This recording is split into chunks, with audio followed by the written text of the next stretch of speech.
The catch was wrong. That was all I had at first. Not a suspicion, not a theory, only the small cold fact that the clasp resting against the back of Queen Consort Morwenna's neck did not belong to the necklace hanging at her throat. I had stood 2 paces behind that throat for the better part of an hour, in the long gallery where the Harrowgate portraits keep their silent watch, and I had nothing to do but look. That is the work. People imagine a king's guard spends his hours enduring the tourists who lean into his face, the cold that climbs his boots, the ache that settles into the small of a man's back after the 3rd motionless hour. They are not wrong, but the truer work is seeing. A man who cannot move learns to move his eyes without seeming to, and a man who has stood 1,000 hours in rooms full of gold learns the difference between a thing that has always been there and a thing that has only recently arrived. The necklace had only recently arrived. I would have sworn to it on my commission. My name is Corin Vale. I have served the royal household of Harrowgate for 19 years, the last 6 of them on the personal detail that shadows the family through the private wings the public never sees. I am not a clever man in the way the court reckons cleverness. I do not know which fork answers which course, and I have never in my life said the right thing to a duchess, but I remember. It is the one gift I was given, and the only one I have ever needed. And on the evening this story begins, it was about to make me the most talked-about guardsman in the kingdom before I had spoken a single word. The occasion was the Founder's Eve reception, the oldest fixture on the palace calendar, older than the reign, older than the wing it is held in. Every year on that evening, the family and its intimates gather in the long gallery beneath the portraits of the house, and the king receives the heads of the old families, and there is music that is too quiet to dance to, and wine that is too good to drink quickly, and everyone who matters is watched by everyone else who matters. It is the one night the whole household wears its history on its body. The men wear their orders. The women wear the stones. That is why I was looking at Morwenna's throat in the first place, though not for the reason you might think. I was not admiring her.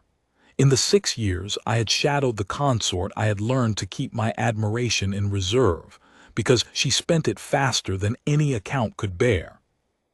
I was looking because looking was my post that night, the consort's near shadow, the man who stands where she can forget he is standing, and because the reception is precisely the kind of evening on which something goes wrong in a room too grand to permit a scene. So I looked. And what I saw, when the light from the great chandelier fell across her as she turned to laugh at something Lord Cassius had said, was a clasp of the old 3-loop pattern on a necklace that had no business wearing it. Let me be plain about what that means, because the whole of the matter turns on it, and I will not have you thinking I saw a ghost. The stones themselves were extraordinary. A river of graduated white diamonds, 7 larger stones set at intervals like the beads of a rosary, and at the center, hanging low, a single sapphire, the deep improbable blue of the sky over the mountains in the last hour before full dark. Anyone in that gallery could have told you it was worth more than the wing we stood in. But I was not looking at the stones. I was looking at the clasp, the small, unlovely working part that no one is meant to notice, the part that fastens the beautiful thing to a living neck, and the clasp was a 3-loop safety catch of a design the house had stopped making before I was born. I knew that clasp. I had seen it perhaps a dozen times in my life, always on the same necklace, and the necklace it belonged to was not the consort's. It had never been the consort's. It had belonged to the late Queen Isolde, the king's first wife, dead these 11 years, and before her, if the household stories were true, to her mother, and to her mother's mother, back into a past too deep for the ledgers I had access to. The house called it the Evenfall. And the Evenfall did not sit in Morwenna's jewel case. It sat, or was meant to sit, in the sealed collection that had passed by the late Queen's own written instruction to the king's sister, the Princess Adela. I did not think all of that in the gallery. I want to be honest about the shape of the thing as it happened. In the gallery I thought only, that clasp is wrong.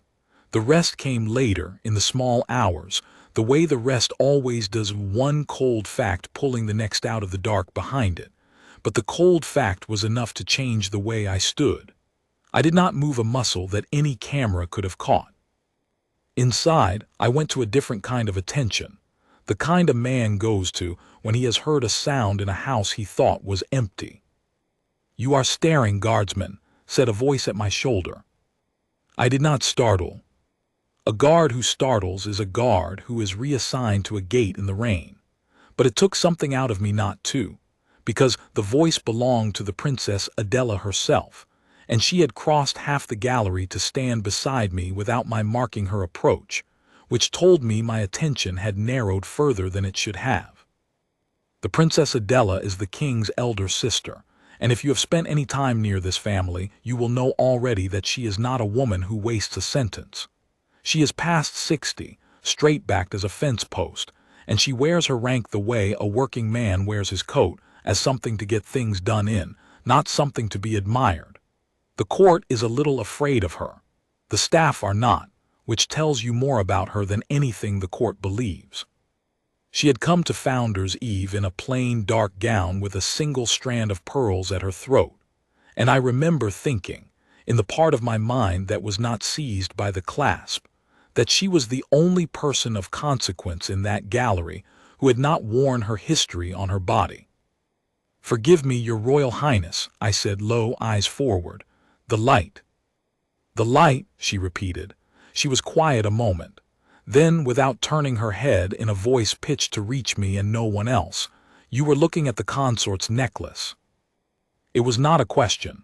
I said nothing, which with the princess is the only safe answer to a thing that is not a question. "So was I," she said. And then she walked away, unhurried, back into the current of the reception, and left me standing in my discipline with my heart going like a drum a boy beats to keep himself brave. I should tell you how a necklace comes to be sealed away, because it is the sort of thing that seems simple until you are the man responsible for a mistake about it. When Queen Isolde died a wasting illness, born with a grace the whole realm still speaks of, she left, as queens do, an estate. Most of it passed as such things pass, to the crown, to the children, into the great machinery of inheritance that the household lawyers exist to turn. But she had also left a private list in her own hand of certain items she wished to place beyond that machinery. Personal things, her mother's chair, a horse, the car she had loved to drive herself along the coast road before her strength failed, and her jewels, not the state pieces, which belonged to the office and not the woman, but the personal collection that had come down to her through her own blood, the pieces that were hers to give. The Evenfall was the first name on that list, and the Evenfall, along with the rest of the personal collection, she left to Adela.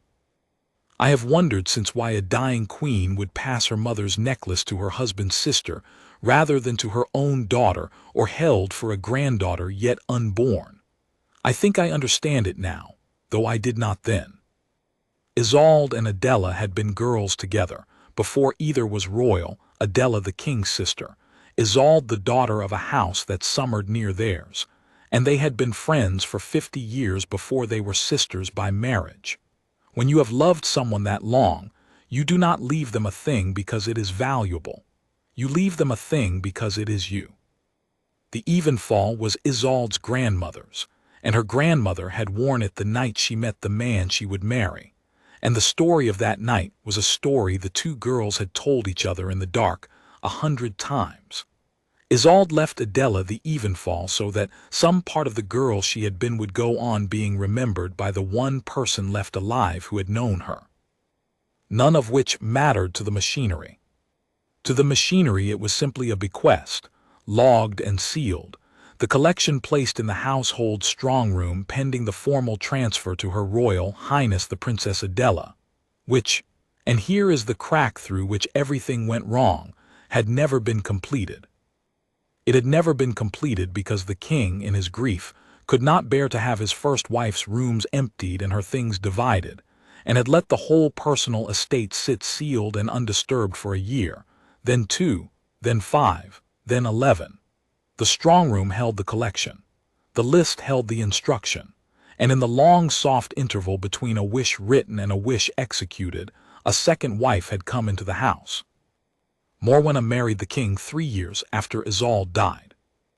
I will not tell you she is a monster, because she is not, and the household stories that make her one are the kind of stories staff tell to make a hard place bearable. She is clever and charming when charm is useful to her, and she has raised 2 grown children, Lord Cassius and Lady Verena, to believe that the world owes their family a standing it has not earned. She loves fine things, and she loves being seen to have them, and somewhere in the 11 years since Isolde's death she had come to believe, or to decide, that a thing sealed and unclaimed in a strong room was a thing that might as well be worn by the woman who now wore the crown. That is the whole of the scheme when you set it down plainly. There was no forgery, no midnight tunnel, no cabal. There was only a clever woman, an unfinished transfer, and a strong room key that the consort of the realm could reasonably ask to hold. She had simply taken the Evenfall out of the sealed collection and begun, quietly, to wear it first at small dinners, then at larger ones, and now brazenly at Founder's Eve in front of the whole house, on the assumption that no one who saw it would know it for what it was, and that the one person who might, the Princess Adela, would not make a scene at the oldest reception on the calendar. She was very nearly right. The court did not know. The court sees stones, not clasps. The court would have looked at the Evenfall on the consort's throat and thought only how well it suited her and gone home and repeated the compliment. It takes a certain kind of nobody, a records-minded man 2 paces behind a throat, a man whose whole worth is that he remembers to look at the beautiful thing and see the small wrong part. I was that nobody, and I stood in the long gallery beneath the portraits of a house that was not mine, holding a cold fact that could not be unheld, understanding for the first time exactly what the Princess Adela had meant when she said, so, and left it hanging. So was I. The reception ended, as those evenings do, in a slow tide of leave-taking that a guard must stand through to its last drop.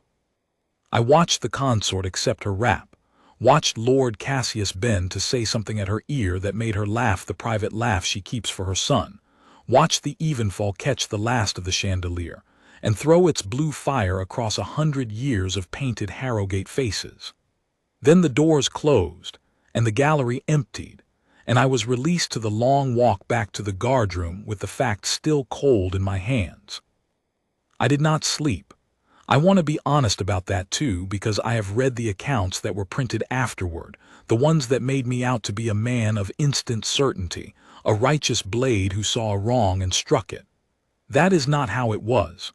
What I felt, walking those corridors, was closer to dread than to righteousness. Because I understood what I now carried, and I understood the size of the machine it would have to move, and I understood, better than the men who wrote the accounts ever could, how easily a nobody who accuses the Queen of theft becomes a nobody assigned to a gate in the rain, and then a nobody with no gate at all. There is a thing they do not tell you when you take the oath, which is that the oath is easy. The oath is a fine cold sentence spoken in a fine cold room, and any man can mean it in the moment he says it. What is hard is the Tuesday, years on, when meaning it costs you your post, your name, your certainty that you have understood the thing correctly at all. I lay in my bunk that night and told myself more than once that I had seen a clasp in a difficult light and built a treason out of it, that the consort might have a right I did not know of, that transfers happen quietly and lists are amended and a guardsman is the last man in the palace to be told, that the wise thing, the safe thing, the thing that kept a man in his post to serve another 19 years, was to have seen nothing. But I remembered the clasp, 3 loops, the old safety pattern, on the Evenfall and on no other piece in the house. And I remembered a voice at my shoulder, saying so was I. By the gray hour before the household woke, I had made the only decision a man like me can make, which is not to strike, and not to stay silent, but to be sure. If I was wrong, I would be quietly, privately wrong and no harm done. If I was right, I would have the one thing that a nobody needs before he moves against the crown, proof that does not depend on his word.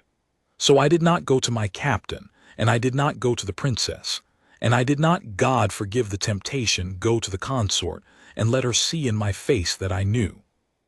I went, when the offices opened, to the one place in the whole palace where the past is written down and cannot be charmed into changing its story. I went to the household archive, and that is where the trouble truly began. The archive of the Royal House of Harrowgate lives 2 floors below the ground, in a vaulted stone room that was a wine cellar before the family thought better of it, and it is presided over by a man named Aldous Wren, who has kept it for 30 years and loves it the way other men love their children. I had met him a dozen times over the years, the way a guard meets anyone whose door he stands near, and I had always found him courteous and remote, a man more comfortable with a ledger than a face. I did not know, that morning, whether he would help me or report me. I only knew that everything the household had ever written down about the Evenfall was in his keeping, and that I could not go one step further without it. I told him a version of the truth.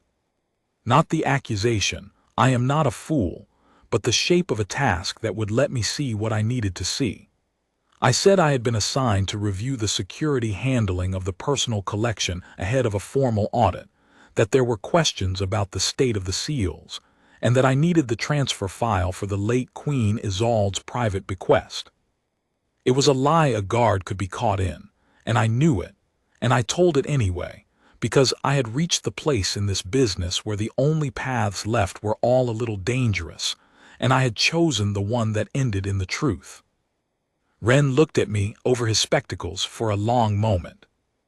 I have thought since that he knew, or half knew from the first, that a man who has kept the palace's memory for 30 years develops the same gift I have, the gift of noticing the thing that has recently arrived, and that a guardsman appearing in his cellar asking after a sealed bequest was exactly such a thing.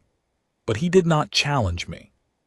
He rose and went into the stacks, and came back with a slim folder tied in the faded green ribbon the house uses for personal estates, and he set it on the reading table and said, "The seal on this was broken." I looked at the folder. When? I do not know when.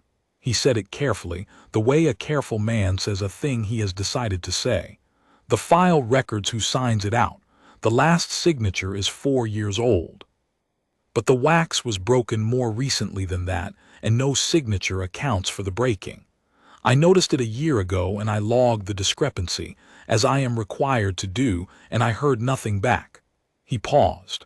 One does not always hear back when the discrepancy touches the family. We understood each other then, Wren and I, without either of us saying the word we were both circling. He opened the folder and turned it toward me, and I read the late Queen Isolde's own hand across the top of the first page, a clear, upright, unhurried hand, the hand of a woman who had known she was dying and had refused to let it rush her, and I read the list. Her mother's chair, the bay mare Senate, the coast road car. And then the jewels itemized, each with its history in a line, and third from the top, described in the loving detail of a woman setting down a thing she has held since girlhood. The Evenfall, the graduated diamond river with the sky-blue sapphire drop, 3-loop clasp, her grandmother's, to my dear sister Adela, that she may remember the girls we were. 3-loop clasp, in the dead queen's own hand. I have stood in rooms where kings were crowned, and I do not think anything I have witnessed struck me quite the way that line did, not the diamonds, not the sapphire, but the small, unlovely working part, named by a dying woman as if she knew that one day the whole matter would come down to it. 3-loop clasp. She had described the very thing I had seen on Morwenna's throat. The Evenfall was Adela's. It had been Adela's for 11 years by the plain instruction of a hand that could no longer defend itself. And it was sitting, that morning, in the consort's jewel case, having been worn openly before the whole house the night before. "There is more," said Wren. He turned the pages. Behind the list was the transfer schedule, the household's own record of the sealing of the collection and the pending handover to the Princess Adela, and behind that, a thinner sheaf of newer paper in a different ink, and this Wren touched with one finger as if it might burn him. A revised inventory, he said, dated 14 months ago, prepared under the consort's household, not the late Queen's estate. It reclassifies certain items of the sealed collection, as he read the phrase with distaste, pieces held for ceremonial use by the office of the Queen Consort. 6 items. The Evenfall is one of them. I understood, and the understanding sat in my stomach like a swallowed stone. She had not merely taken it. She had begun to build the paper that would say she had never taken it, that the Evenfall had never been Isolde's personal bequest at all, but a state piece, an office piece, a thing that belonged to whichever woman held the title, and that the sealed collection had simply been miscatalogued by grieving clerks 11 years ago. Given time, a few more years of the king's grief, a few more founders' eves at which the court admired the Evenfall on the consort's throat, and no one objected, the lie would harden into record. The revised inventory would become the true inventory. Isolde's hand would become a curiosity, an error, a sentimental note overruled by the proper cataloging. And the Evenfall would pass, when Morwenna died, not to Adela, not to Isolde's blood, but into the consort's own line, to Lady Verena, or to whatever grandchild the consort favored, as a piece that had always belonged to the office and now belonged to the family that held it. It was the patience of the thing that frightened me. A grab is a crime. This was not a grab. This was a slow, quiet, bloodless rewriting of the past, conducted in the one place the past is supposed to be safe, by a woman who had understood exactly what I had spent one sleepless night learning. That memory is the only thing that stands between a house and the theft of its own history, and that memory can be edited if you control the room where it is kept. Who prepared the revised inventory? I asked. Wren turned the last page and showed me the signature, and I felt the floor of the business shift under me again. Because the revised inventory had been prepared and signed off by the household's own controller of collections, a senior officer, a man of 30 years standing, a man whose word on such a matter would ordinarily be beyond question. His name was Sir Owain Marsh. And Sir Owain Marsh, I happen to know, because a guard on the private detail comes to know such things, had within the last 2 years arranged marriages, positions, and a very great deal of money for members of his family through the good offices of the consort's household. She had not done it alone. Of course she had not. A consort cannot walk into an archive and rewrite an inventory. She needs an officer whose signature carries the weight hers cannot. And she had bought one quietly over years with the slow, patient currency of favors, exactly as she had done everything else. The scheme was not a spider at the center of a web. It was a rot that had spread along the ordinary channels of a great house, from the woman who wanted the thing to the officer who could give it to her, following the grain of how power actually moves in a palace, which is not by decree, but by the accumulation of small obligations, until a man finds he cannot say no. I closed the folder. My hands, I noticed, were steady, which surprised me because nothing else about me was.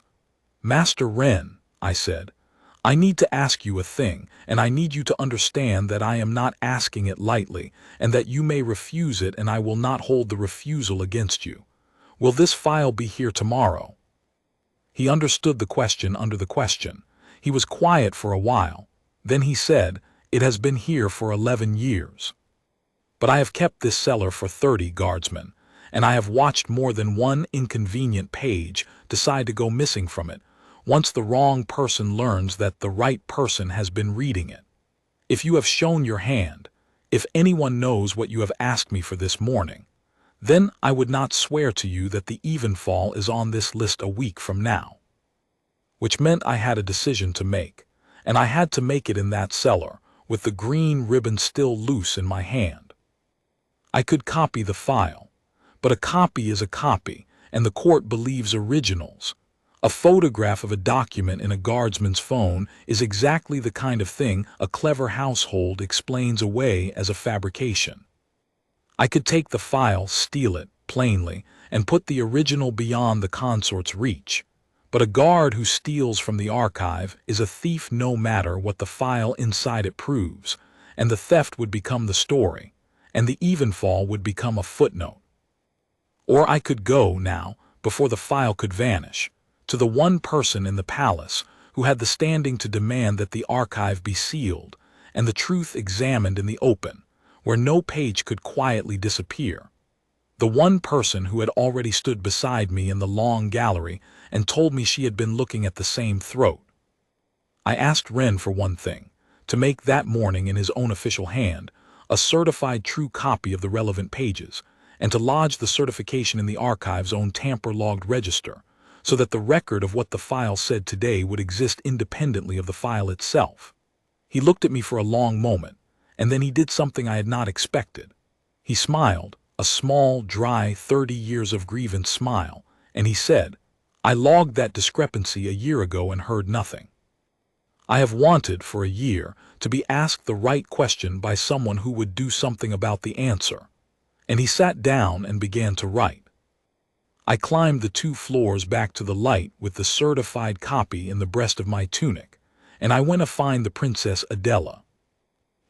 She received me in the small sitting room off her private apartments, standing, because she is a woman who does most things standing, with a cup of tea going cold on the table beside her, and a look on her face that told me she had not expected me and had expected me all the same.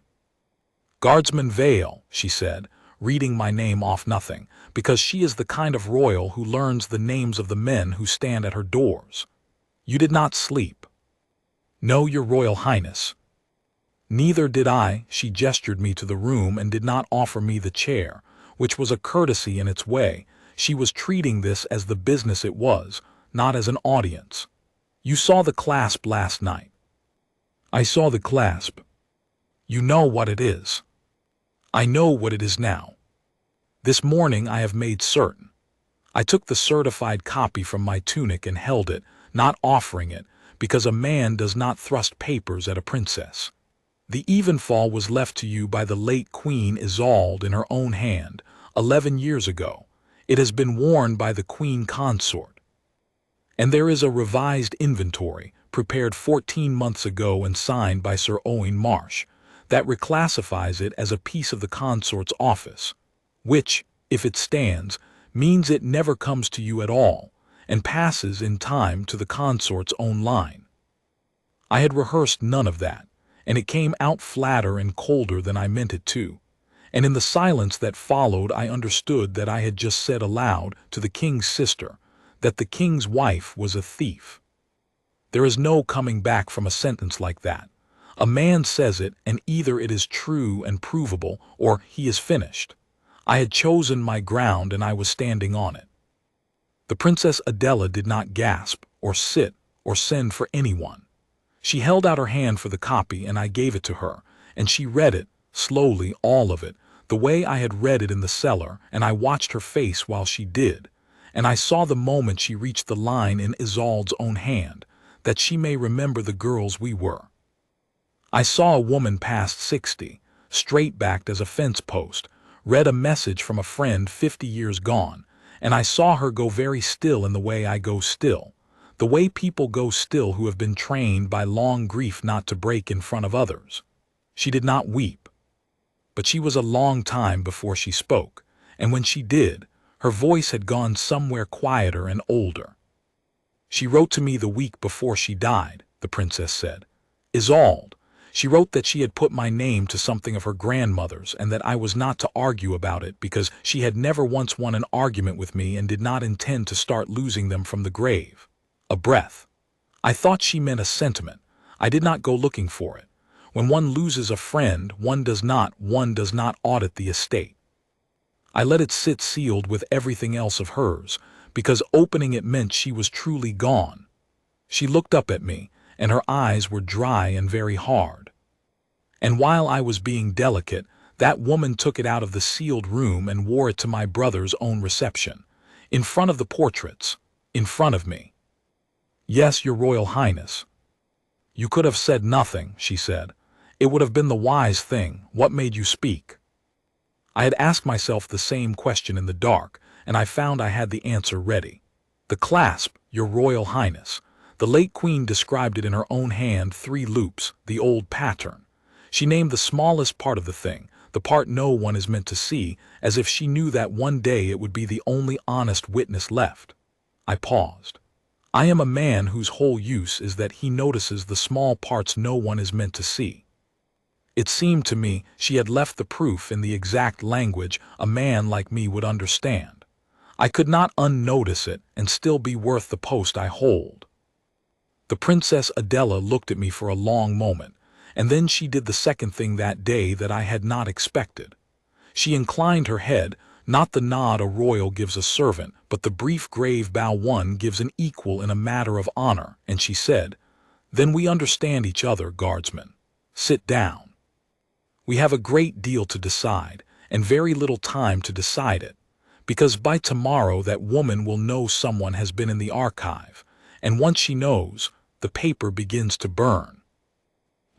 We sat in the end, though I sat on the edge of the chair like a man expecting to be told to stand again, and the Princess Adela laid out the shape of the trouble, with the plainness of someone who had spent a lifetime in rooms where the truth is the least popular guest. "You imagine," she said, "that having the proof is the end of it. It is the beginning. The proof tells us what happened. It does not tell us how to make it undone without handing that woman the tool to undo us instead." She set the certified copy on the table and tapped it once with a fingernail. "Consider what she has built. She has an inventory signed by a comptroller of 30 years standing. She has 11 years of the king's grief keeping Isolde's rooms sealed and unexamined, which she will call 11 years of the peace being freely available for the office to use. She has worn the Evenfall in public a dozen times without a single objection, which she will call a dozen public acknowledgments that it is the consort's to wear. And she has my brother, who cannot bear to hear that his first wife was robbed by his second, and who will, if this is put to him carelessly, reach for the one comfort available to a man who cannot face a thing, which is to decide it is a misunderstanding and command everyone to be quiet about it." I had not thought of the king as an obstacle. It rearranged something in me to hear it. "You believe His Majesty would take her side?" "I believe my brother would take the side of not knowing," the princess said, "which in practice is her side. He is not a weak man, Vale, whatever the court says of him lately. He is a grieving one, and grief and weakness wear the same coat from a distance. If we go to him with an accusation, he hears an attack on his marriage and his peace, and he closes like a door. If we go to him with a scandal, he hears the family's shame made public, and he closes harder. There is exactly one way this reaches him, and it is not as an accusation, and it is not as a scandal. It is as a thing he cannot unsee, put in front of him in a room where he cannot command it away, by people whose only visible motive is honor." She looked at me. "Which is why it must be you who takes it." Me, I did not manage to keep the whole of my dismay out of the word. "You," she said it without mercy. "If I stand up in front of my brother and denounce his wife, I am the sister who never liked her, settling a grudge from beyond Isolde's grave. Everyone in that room hears a family quarrel, and family quarrels are dismissed. If the comptroller's crime is exposed by another officer, it is politics, one department knifing another. But if a king's guard, a man with nothing to gain, no grudge, no ambition, whose entire standing rests on being the one who does not lie and does not move, if that man produces the late queen's own hand and says plainly what it means, then there is no family quarrel and no politics in the room. There is only the fact, and the man who cannot be bribed to unsee it, and a king who must look at both." She let that settle. "It is a great deal to ask of you. It may cost you everything you have built in 19 years. I will not pretend otherwise, and I will not order you to it, because a man ordered to this could be said to have been coerced, and I will not give her that either. I am asking you. You may say no, and I will find another road, and no one will ever know you were the one who saw." I thought about the gate in the rain. I thought about 19 years and the thing they are worth, and how quickly a thing worth 19 years can be spent. I thought about a dying woman writing 3-loop clasp in a firm hand because she trusted that somewhere down the years there would be a man who read the small parts. And I found that the decision, which I had thought would be the hardest of my life, was not hard at all, because it had already been made in a wine cellar that morning when I asked Aldous Wren to certify the pages. You do not gather proof you intend to bury. When, I said. Something in the princess's hard face eased, very slightly. Not yet. If we move too soon, we move with paper alone, and paper can be answered with paper. She produces her inventory, her comptroller swears to it, and it becomes her word and marches against a dead woman's list, and the king, God help him, is permitted to believe it a muddle and let it lie. We need more than the list. We need the things she cannot explain. She rose and went to the window and stood looking out over the forecourt where, 6 floors down, the tourists were already gathering at the gates to photograph men like me standing still. The revised inventory calls the Evenfall a ceremonial piece of the consort's office. Very well. Then it should be in the office's own records, logged, insured, accounted for as office property. Is it? I saw where she was going, and it was good ground. If she has truly reclassified it, there will be a paper trail of the reclassification, and it will be recent, 14 months, Marsh's signature. But the Evenfall itself has a history longer than the house. It has been photographed, insured, valued. Every one of those older records names it as Isolde's grandmother's, as a personal piece. If the office now claims it as office property, then somewhere in the last 14 months someone had to change what the insurers were told, what the valuers recorded, what the security schedule listed. And those are not all in Wren's archive. Those are held by outside houses, the insurers, the valuation firm, who answer to their own records and not to the consort's favor. Now you are thinking like the man I need, the princess said, and there was almost warmth in it. She controls the archive through Marsh. She does not control the insurers. Find me the moment the outside world was told the Evenfall changed hands from a dead woman's bequest to a living woman's office. Find me the letter, the amended policy, the instruction, and you will have the thing that cannot be waved away as a clerk's muddle, because it will be dated and signed, and it will prove that someone, 14 months ago, knowingly moved a piece they had no right to move and papered over the moving of it. That is not grief. That is not a misunderstanding. That is a hand caught in the act, in ink with a date on it. She was silent a moment, and then she said something that had nothing to do with the plan, and that I have carried since. You should understand what you are stepping into, Vale, because I do not think you have let yourself count the cost of it yet, and I will not send a man into a thing he has not counted. You are about to make an enemy of the second most powerful person in this house, and she does not forgive, and she does not forget. And she has years and money and the ear of a grieving king, and you have a tunic and a memory. If we win, she is finished.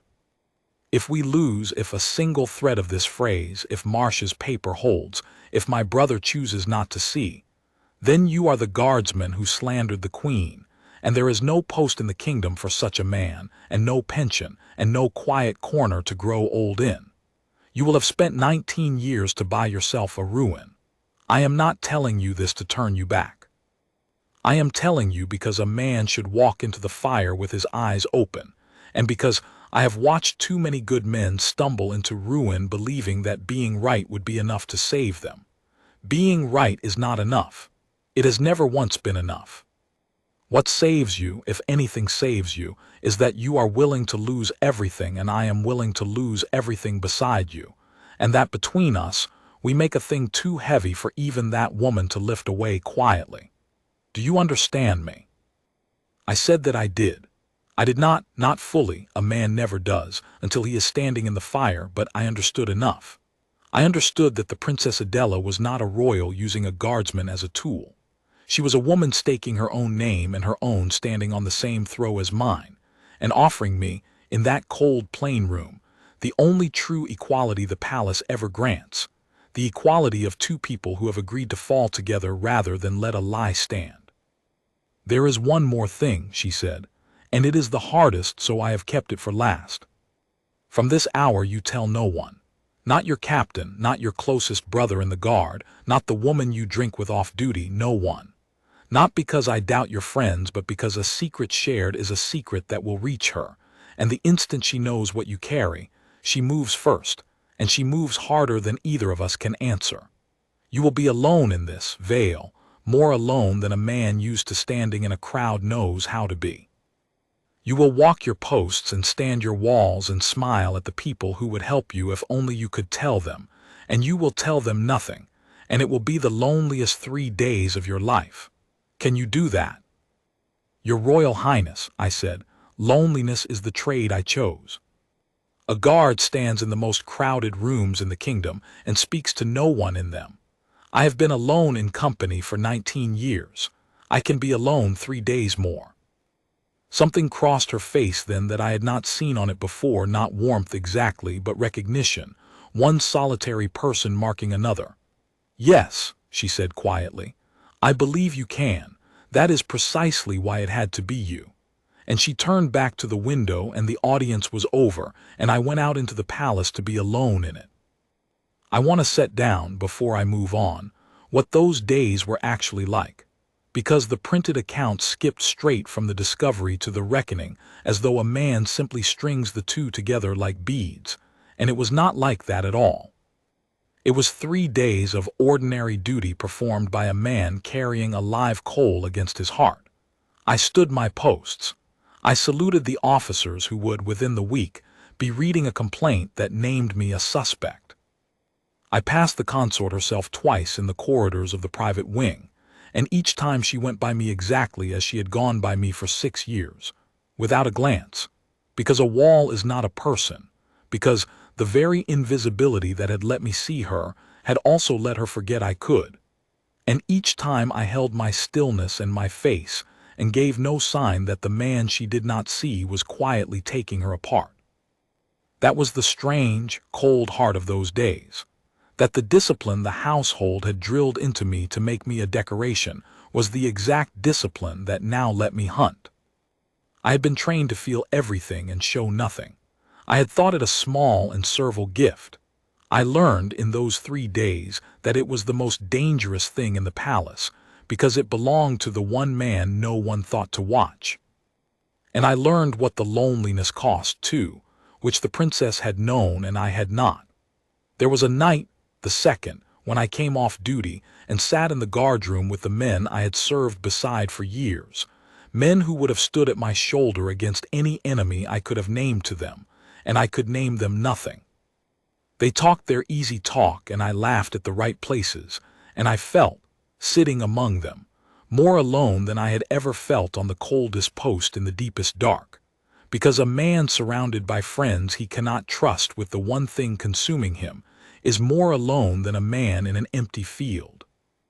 I understood then a little of what the guarding of a great secret does to a person over years, understood, for the first time, something of the loneliness the consort herself must have carried, building her slow theft in the dark where no one could be told, and I did not forgive her for it.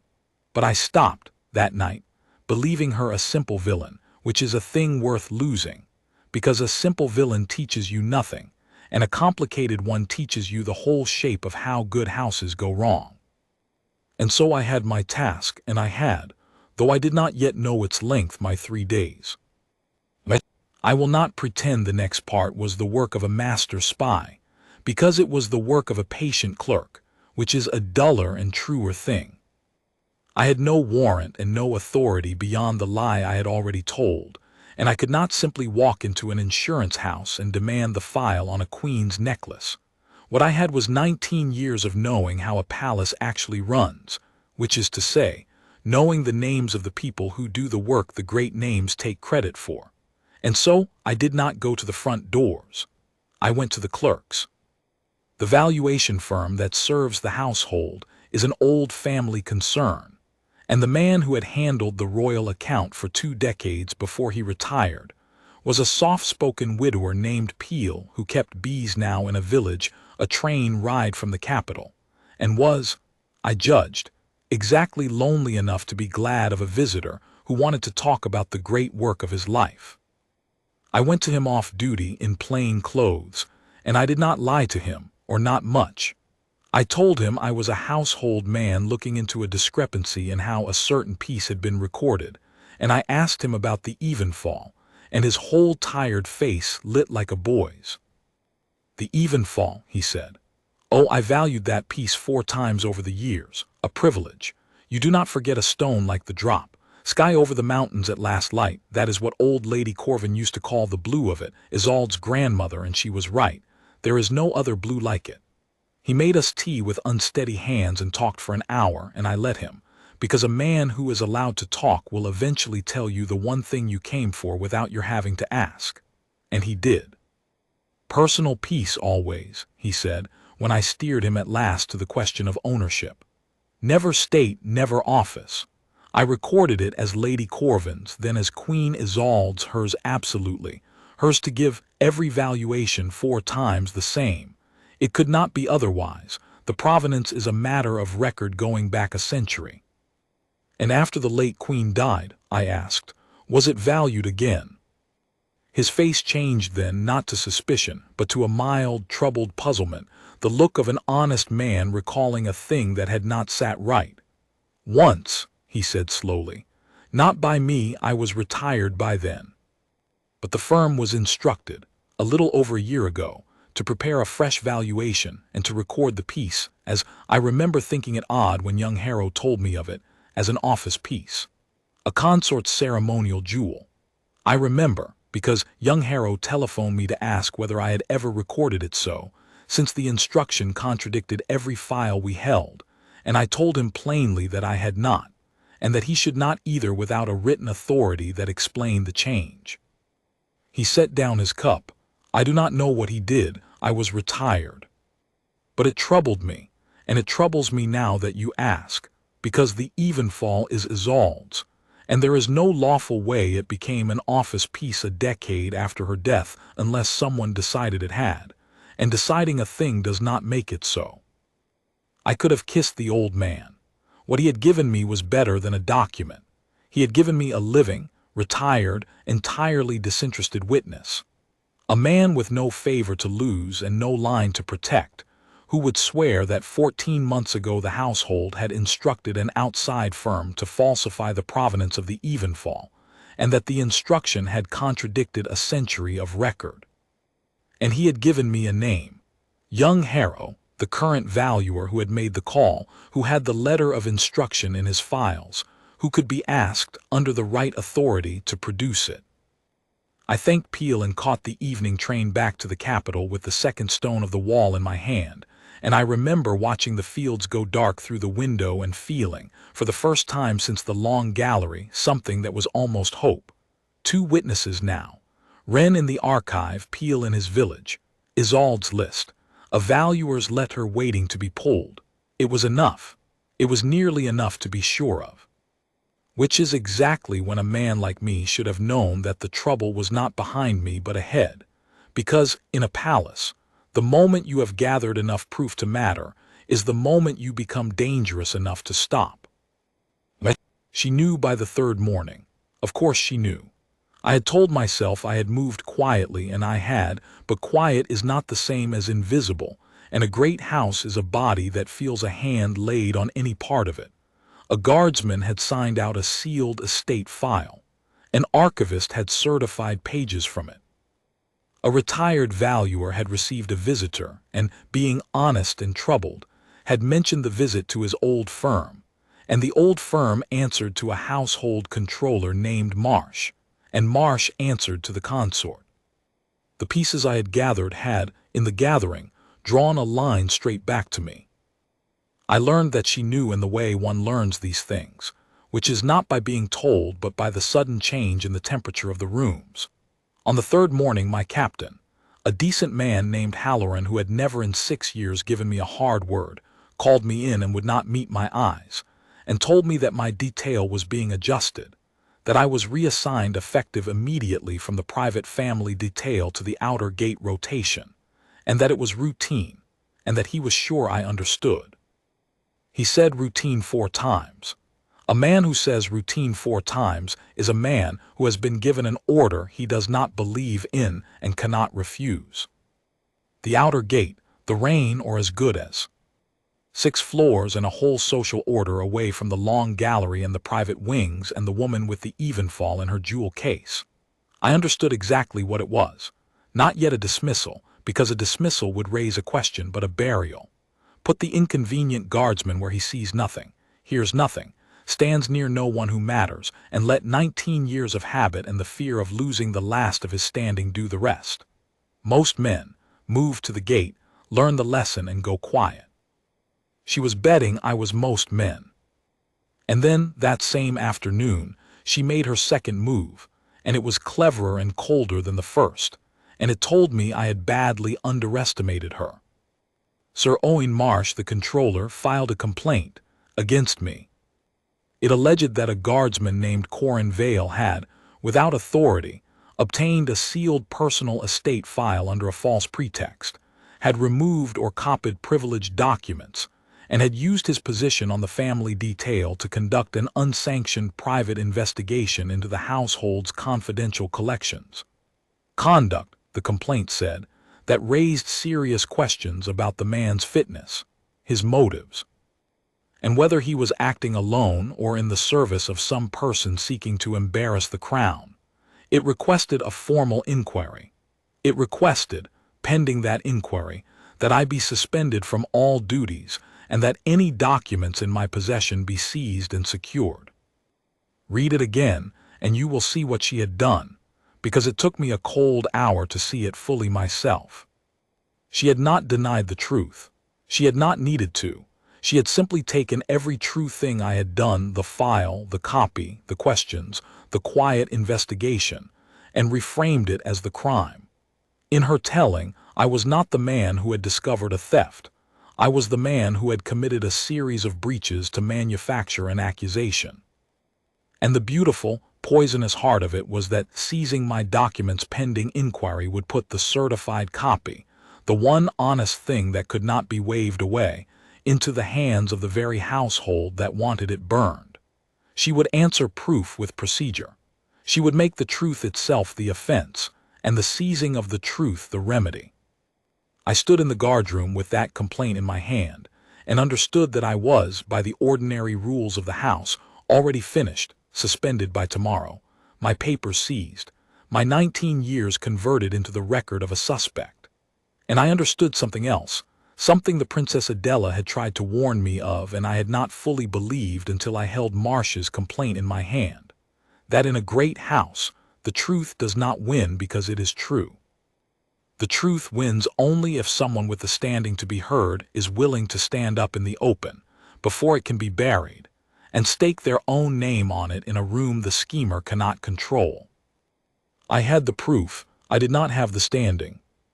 And the clock that the princess had set 3 days before the paper begins to burn had just run out. So I did the only thing left. I broke my own suspension before it could be served. I did not go to the gate. I went, in the last hour before the household's evening gathered, to the Princess Adela, and I told her the paper was burning now, tonight, and that we had run out of time to be clever, and that we would have to do the reckless thing instead. The thing we had agreed we would keep in reserve and hope never to need, and put the whole of it in front of the king in the open, before Marsh's complaint could take my papers and my name. The Princess Adela heard me out. Then she was quiet for a moment, and then she said a thing I have never forgotten, in the dry, hard voice of a woman who had waited 60 years for a fight worth losing everything on. "Good," she said. "I was beginning to think that woman had forgotten how to be afraid. There is a family dinner tonight, the whole house, the king at the head of it, the portraits looking down, because my brother keeps the old room lit whether it is Founder's Eve or a Tuesday. She will be there, and she will wear the Evenfall, because she believes she has already won and a winner wears her spoils. Go and put on your best tunic, Vale.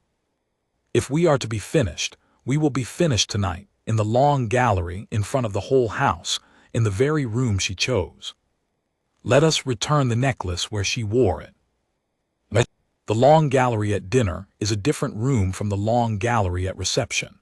At reception it is a crowd, a tide, 100 conversations you can lose yourself in. At dinner it is a table, one long table down the center of it, the portraits ranked above like a jury of the dead, the family and its intimates seated in the order that says who is close to the king and who is merely tolerated near him. That night there were perhaps 20 at the table. The king at its head, gray and upright, and tired in the way he has been tired since Isolde died. The consort Morwenna at his right, in wine-dark silk, and at her throat, catching the candlelight and throwing it up at her ancestors by marriage on the walls, the Evenfall, the diamond river, the sky-blue drop, the small 3-loop clasp at the back of her neck that no one at that table but I had ever thought to look at. Lord Cassius beside his mother, and Lady Verena beyond him, and the Crown Prince Rowan and the Princess Alara down the sides, and the 3 young ones, Torin, Malin, and little Bram, who is 6 and had been allowed to the table for the first time and was very solemn about it, near the far end where children are put so that the adults may forget they are listening.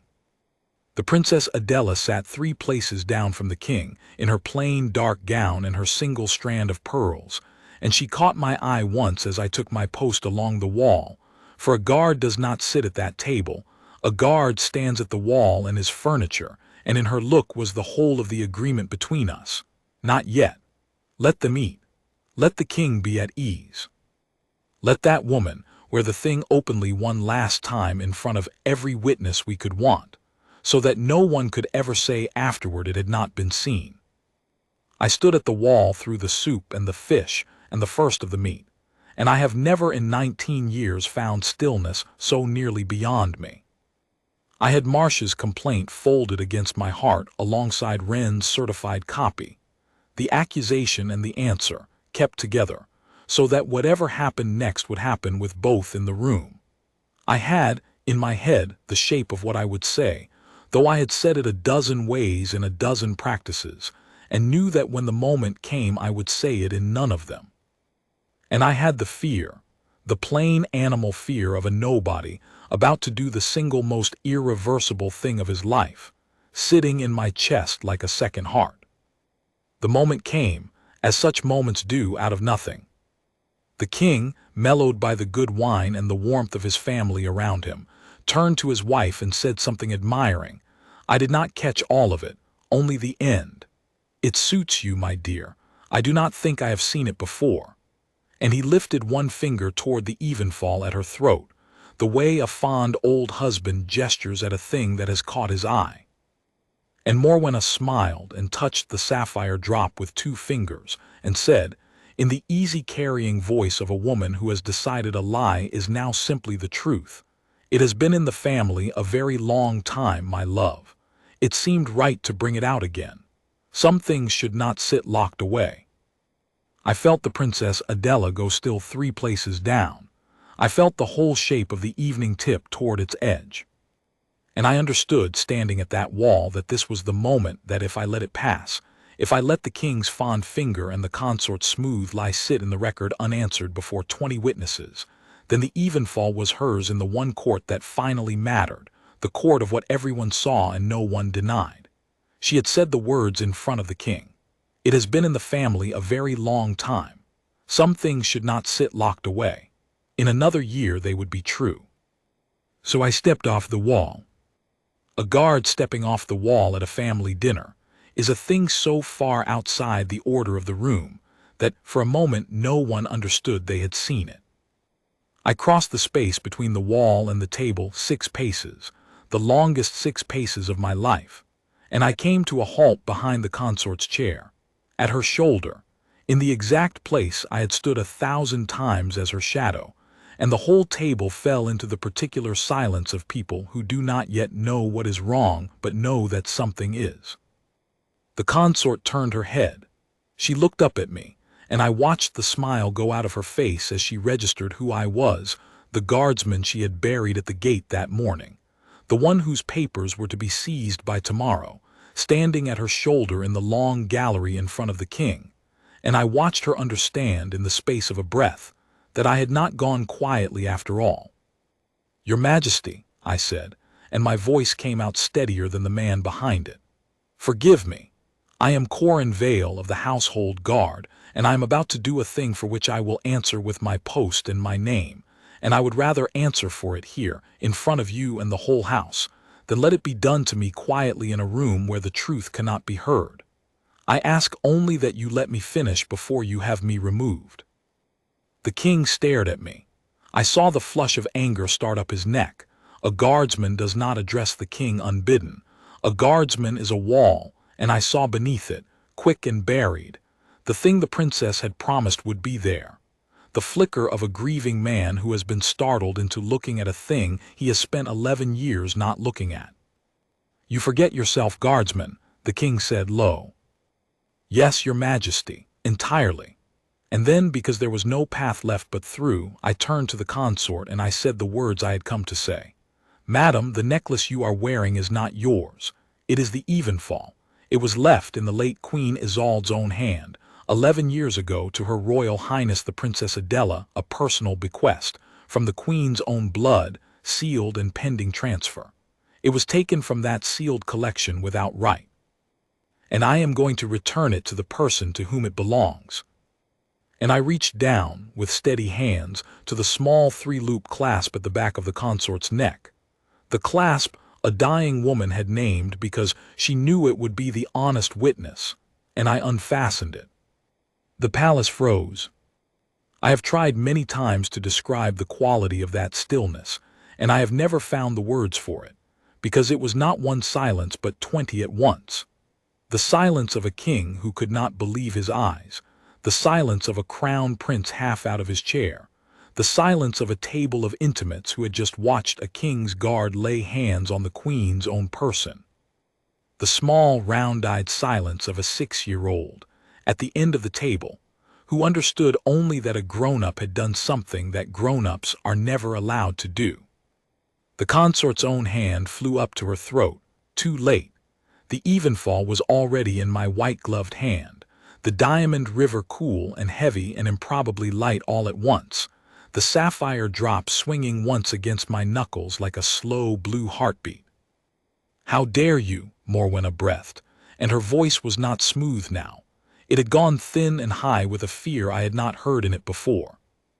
"Guards, someone, this man has assaulted me. He has stolen from the queen in front of the king. Seize him now." And 2 of my own brothers of the guard came off their walls, because that is the order of the room. That is what a guard does when the consort cries theft. And for one long, terrible moment, the whole of it hung on whether the men I had served beside for years would take me down before I could say the one more thing that had to be said. Hold, it was not the king. It was the Princess Adela on her feet, and she said the single word in the voice of a woman who had commanded rooms before either of those young guards was born, and they held checked between 2 orders, the consorts and the princesses, frozen exactly as I had been frozen for 3 days between the truth and the machine. "Hold, both of you, and you guardsmen finish." I did not have long. I turned to the king, and I laid the Evenfall on the white cloth of the table in front of him. I would not put it in any hand, not yet, not until the king himself had heard the whole of it, and I took Wren's certified copy from my tunic and set it beside the necklace, and I said, fast now, because the window was closing, "Your Majesty, everything I say is on that paper, certified this morning in your own archive by your own keeper of records, and it can be checked before you have me hanged for it. The late queen left this necklace to your sister in her own hand. 14 months ago, the Queen Consort's household had it reclassified as an office piece by your comptroller, Sir Owen Marsh, a man whose family has had positions and money through the consort's favor, so that it would never reach your sister and would pass, in time, to the consort's own line. The archive record was altered. The insurers were instructed to change a century of provenance. Your own retired valuer will swear the instruction contradicted every file he ever kept, and that he refused to obey it. And this morning, when I found the proof, I was reassigned to the gate, and a complaint was filed to have my papers seized before any of this could be heard. I set Marsh's complaint beside the copy. That is the complaint. It calls the finding of the theft the crime. I would rather be judged for stepping off that wall than let it work. That is the whole of it, Your Majesty. Check every word. And I stepped back, and I stood furniture again, a wall again, and I waited to learn whether 19 years had bought me a hearing or a cell. The king did not look at me. He looked at the necklace on the white cloth, and at the two papers beside it, and for a long moment he did not move at all, and I understood that I was watching a man decide whether to open a door he had kept shut for 11 years or to command it welded closed forever. His hands, resting on the table, were very still. It is a strange thing to see your own discipline in the face of a king, to recognize, in the way another man holds himself against a blow, the exact craft you have spent your life perfecting. He was holding. He was deciding. The consort saw it too, and she did what such people always do when the ground moves under them, which is to reach for the version of events in which they are the wounded party. "Alaric," she said, and her voice had climbed back toward smoothness. "Look at me. Look at what he has done.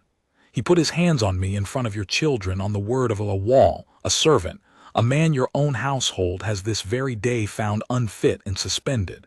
He has been in the archive without leave. He has troubled retired old men with insinuations. This is not honesty, my love. This is a campaign. Someone has set this creature on, and I think we both know who has never forgiven me my place at your side." She did not look at the Princess Adela. She did not have to. The whole table felt the accusation land. Send him to the cells and let the inquiry your comptroller has already begun sort the truth from the malice. Not here, not in front of the little ones. For pity's sake, Alaric, not here. It was well done. I will grant her that to the end of my days. It was very well done, and if the king had wanted a reason to close the door, she had just handed him a graceful one. A campaign, a grudge, an unfit servant, the children present. All he had to do was reach for it. He reached instead for the paper. He picked up Wren's certified copy, and he put on the spectacles he hates to be seen in, and he read it, all of it slowly, at his own table, while 20 people held their breath and a river of diamonds lay between his elbows.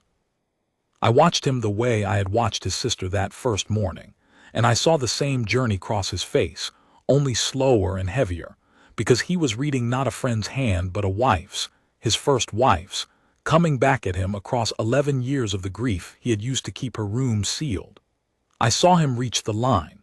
I knew the moment he reached it because his jaw set exactly the way his sister's had, that she may remember the girls we were.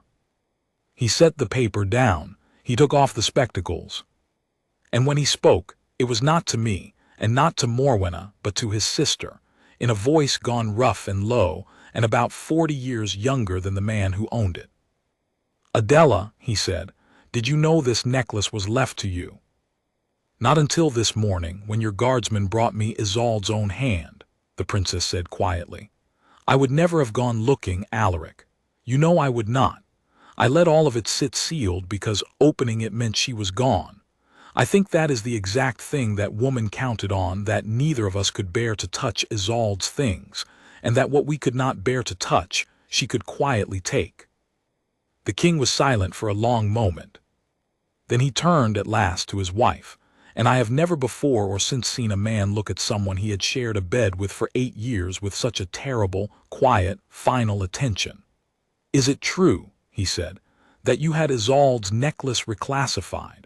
That you had my comptroller sign a paper making my dead wife's bequest into an office trinket, so that it would come to Verena and never to my sister? Say it is not true, Morwenna. I am asking you to your face, in front of my children and my house and my brother's guardsman who has staked his whole life on the answer. Say it is not true, and I will send him to the cells myself." And there it was, the door, held open by the king's own hand, the last exit offered. All she had to do was deny it cleanly. The paper was strong, but paper can be fought. A clean, wounded, absolute denial from the queen, and the king who wanted to believe her would have grounds to order the inquiry buried and me with it. I saw her weigh it. I saw the animal cleverness in her that had built the whole slow scheme, take the measure of the moment and reach for the lie. But she had made one error, and it was the same error the clever always make, which is that she had never once believed the necklace's own small, honest witness could speak. She looked at the Evenfall lying on the cloth, and she looked at the certified copy with her controller's name on it, and she looked at the king's face, which was not the face of a man who could be soothed, and I watched her understand that a flat denial, spoken over a document that could be checked against her own valuer and her own archivist and her own controller within the hour, would not save her. It would only add a lie in front of the king to the theft she had already been caught in. And so she did not deny it.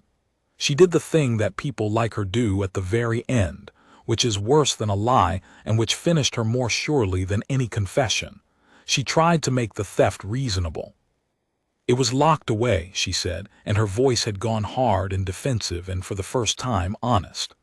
11 years, Alaric, locked in a strong room in the dark, worth more than most of your kingdom and no one to wear it or want it but a dead woman and a sister who never even asked after it. I did not steal anything. I brought it into the light. I gave it back its purpose. What is a jewel that no one ever sees? I did what any sensible woman would do with a thing that was going to waste, and I made the paper right so that it would stay in the family instead of being buried again with Isolde's ghosts. That is not theft. That is stewardship. Stewardship. The room heard the word for what it was. Even little Bram, at the end of the table, who understood nothing of inventories, understood the sound of a grown woman explaining why the thing she took was not really taking. And the king closed his eyes briefly, the way a man does when the last thing he was holding on to gives way, and when he opened them the grieving husband was gone, and only the king remained. It was not going to waste, he said. It was hers, and she left it to my sister with her own hand so that Adela would remember her. You did not bring it into the light, Morwenna. You took the last gift my wife ever gave, and you put it on your own throat, and you had a man forge the record so that no one would ever know. And when a guardsman, a wall, a servant, the man you were so certain would go quietly to his gate found you out, you tried to have his papers seized and his name destroyed rather than give back what was never yours. He rose slowly to his full gray height, and the whole table rose with him, save the consort who stayed in her chair as if the standing world had left her behind. I have been a fool for 11 years, and you counted on my folly, and you were right too. That ends tonight. What followed took longer than a story can, because justice in a great house is a slow machine, but I will set down the shape of it, because you have come this far and are owed the end of every thread. The king did not have me removed. He had the Evenfall taken up from the cloth by his own hand, and he did not give it to me, and he did not give it to Morwenna, and he did not give it back to the strong room. He walked the length of his own table, past his risen family, and he stopped before his sister, and he fastened the necklace around her throat himself, fumbling a little with the small 3-loop clasp, because a king's fingers are not made for such work, until the Princess Adela reached back and helped him, the two of them managing it together the way the two old friends must once have managed things together, long ago, when they were all young and no one was dead yet. And when it was done, the sky-blue drop resting where it had been meant to rest for 11 years, the Princess Adela did not thank him. She put her hand over his where it lay on her shoulder, and neither of them said anything at all, and that was the truest moment of the whole affair, and I was only furniture in the corner of it, which is exactly where a guard should be for a thing like that. Sir Owain Marsh was gone within the week. His complaint against me was withdrawn. It had to be, once the king's own inquiry, this time a real one, pulled the file that Aldous Wren had certified and the letter that young Harrow the valuer produced from his records, exactly where old Peel had told me it would be. The revised inventory was struck. The provenance was restored to a century of truth. Marsh kept his liberty, because the king is not a cruel man and the theft had been the consort's design. But he lost his position, his standing, and every favor his family had bought, and the last I heard of him he had gone to live quietly in the country, which is where men who have sold their honor go to pretend they still have it. Of the consort I will say only what is true and no more, because the household stories have said the rest for me, and most of them are wrong. She was not thrown into a dungeon. This is not that kind of house or that kind of age. But the king did not sleep under the same roof as his wife again, and the matter of what would formally become of the marriage passed into the hands of the lawyers whose whole existence is to turn such machinery, and it turned slowly, and the turning is another story that other guardsmen than I have told. What I know is that she never wore the Evenfall again, nor anything of Isolde's, and that Lord Cassius and Lady Verena found, over the following year, that the doors which had opened so easily for their mother's favor had grown strangely heavy, and that a name is a coin that spends only as long as the person behind it has credit. The scheme had been patient. Its unraveling was patient too. That is the justice of a great house, not a thunderbolt, but a slow, thorough, unhurried setting right, which in the end is the only kind that holds. And me. I did not go to the gate. The king, some weeks after, sent for me, not to a hall, not to a ceremony, but to a small plain room where he sat alone, an old man in a cardigan with a photograph of a dead woman on the table beside him, and he thanked me. He did it badly, the way men who are not used to owing anything to a wall do it badly, and it was the finest thanks I have ever received precisely because it cost him so much to give. He asked me why I had done it. Why a man 19 years into his service, with everything to lose and nothing to gain, had stepped off the wall. And I gave him the only answer I have ever had, the same one I gave his sister in her sitting room on the first morning. "The clasp, your majesty," I said. "The late queen named it in her own hand, the smallest part, the part no one is meant to see. It seemed to me she had left the proof in the exact language a man like me would understand, a man whose whole use is noticing the parts no one is meant to see. I could not unnotice it and still be worth the post I hold." He was quiet a while. Then he said that he supposed the whole house was built of men whose use was noticing the parts no one was meant to see, and that he had spent 11 years not noticing the largest thing of all, and that perhaps it was time he learned it from a guardsman. And he offered me a promotion, a captaincy, a step up out of the ranks, and into the kind of standing that a man could retire on with his name in gold. I asked him if it was all the same, whether I might keep my post instead, the private detail, 2 paces behind whoever most needed a man behind them in the rooms where the small wrong things arrive. Because a captain sits in an office and reads reports of what other men have seen, and I am not a clever man in the way the court reckons cleverness. I have only the one gift, I remember, and a gift like that is wasted on a chair. He understood, I think. He let me keep the post. So I am still there, on the days you would find me, standing at the wall in the rooms full of gold, motionless, eyes forward, learning the difference between the things that have always been there and the things that have only recently arrived. The Princess Adela wears the Evenfall now on the great occasions, and once, only once, as she passed my post on her way into a state dinner, she paused and touched the sky-blue drop at her throat and said, without turning her head, in the voice she keeps for the men who stand at her doors, "It is a good clasp veil, 3 loops. They do not make them any more." "No, your Royal Highness," I said. "They do not." And she went in to dinner, and I stood my post, and the portraits of a house that is not mine looked down on a nobody who had noticed the one small wrong thing in a room full of beautiful ones, which is, when you come to the end of it, the whole of what a king's guard is for.